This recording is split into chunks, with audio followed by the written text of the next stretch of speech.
Hey everyone, welcome back to a brand new video. I'm the Chess Nerd, and today we're going to be analyzing a completely random game, Blindsided. On my story, I asked you guys to name me 2 random GMs and a random year, and this is what I got. Okay, so we'll do this randomly for my next YouTube video. I want you to name me a chess player. I'll choose 2 from this comment section. And on the next story, I want you to name me a year, okay? So I'm going to pick from those, and that's going to be my next YouTube video. Cheers. And so I typed in Carlsen, Richard Rapport, chess games on chess games, which gave me a good list of games, but they didn't match the year 2003, 1996, or 2014's, which I firstly got in my stories. So I decided to match Magnus Carlsen with somebody else answered in my stories. The third option in my stories was GM Mkhitaryan, so I searched up still Carlsen and I got Mkhitaryan here. I got a great game from 2014, one of the 3 years that we were targeting in the story responses, 2003, 2014, and 1996. There was only one game between Carlsen and Mkhitaryan. That was in 2014. Let's look at it. I have never seen this one before. When I tell you this is a blind reaction, I am literally showing you that I am copying this. I'm literally showing you me copy pasting the PGN into this board and starting from the beginning. I have never seen this game ever. Let's analyze it together. This should be fun. So in this game, Magnus Carlsen played the white pieces against Grigor Mkhitaryan. This was a game played in 2014, Gioco Piano, and it was 46 moves. Let's get started. So the white pieces go first, e4, e5, knight f3, knight c6, a classic Italian so far. Bishop c4, and now bishop c5. Classic, classic, classic. Developing your pieces so you can castle. This is what it's all about. I've been playing this for about 15 years, so I'm quite familiar with these first 4 moves. c3, this is what I play too. Knight f6, and now d3. So this is a common plan of development. Here you're kind of defending your pawn and opening up the avenue for your bishop to maybe pin this knight, and all while, developing castling and making some space here for an eventual knight maneuver. d6, castles, and now a6. Bishop b3, h6, and now knight d2. So a famous plan with this setup for white is that white are going to play rook e1, knight f1, and now knight g3. Let's see if it happens. Or knight e3, we'll see.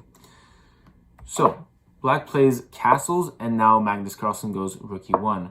Bishop a7, knight f1, and now knight g3, as I predicted.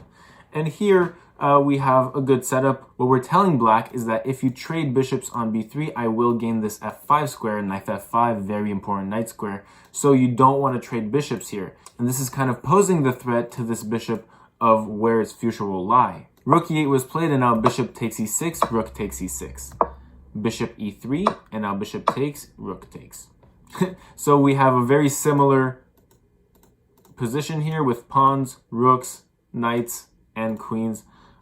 Almost a complete symmetrical game, but we have a knight on g3. This is the winning factor here. This knight is going to go very nicely on f5. d5 here, so black is gaining the center, pushing with a double defended pawn here. Very interesting. Let's see if Magnus Carlsen opens up.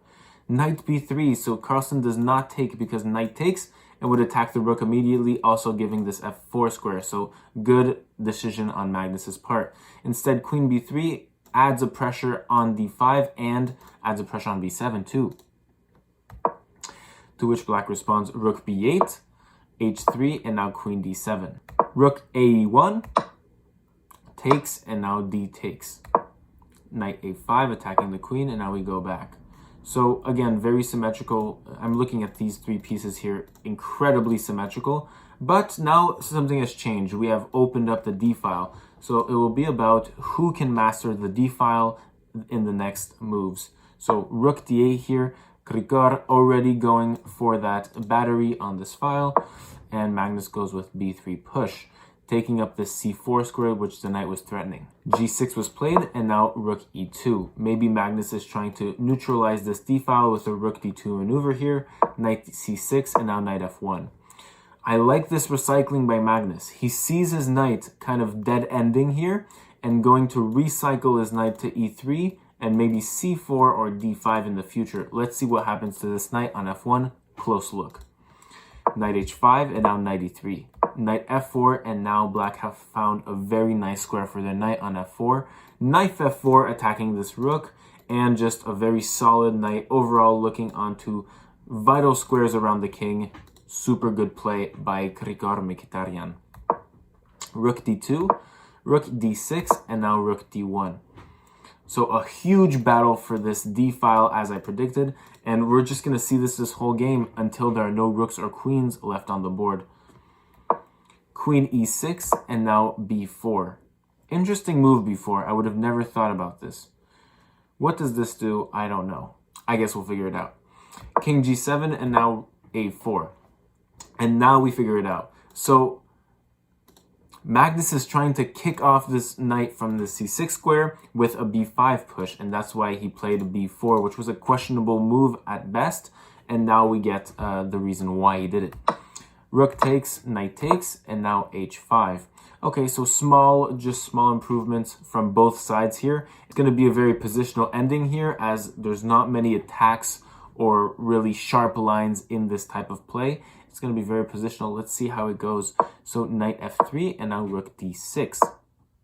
h4, queen d7. Okay, so again, black doubling up on this d-file to put pressure on this rook. Rook takes, queen takes, and now g3. Kicking out the knight, and now we have knight c4. Attacking the queen. Does this win a pawn?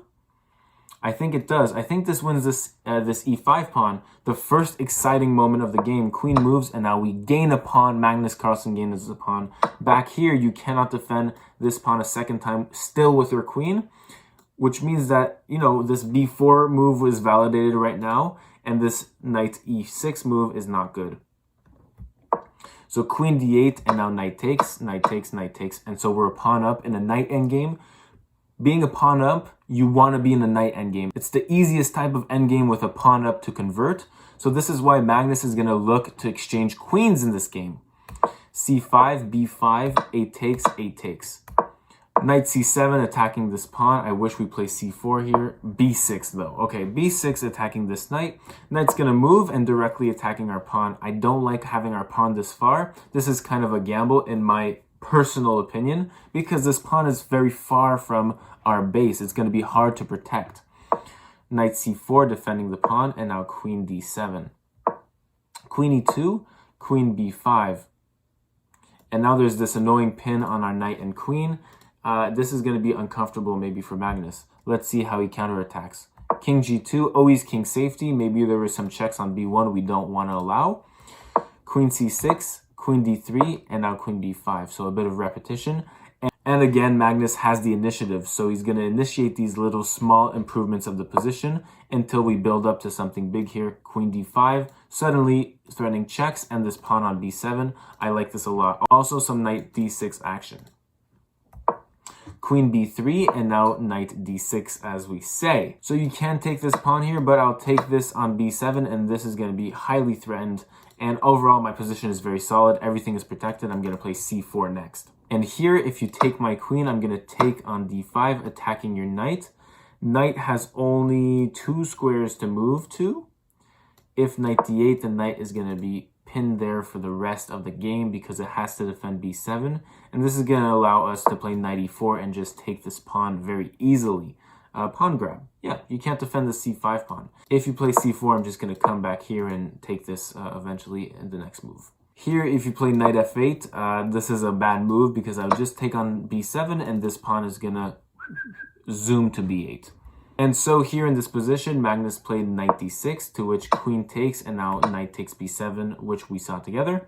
And now Magnus has a tremendous position. I mean, this pawn is very vulnerable and easy to let go of, and Magnus is just going to push up here. So the black pieces are really stuck to the c5 pawn and looking for some counterplay. Mkhitaryan looks with queen b2, attacking the c3 pawn. And if I take here, I guess you would take, but no, you would lose another pawn. And in this position, Mkhitaryan was fed up and he resigned.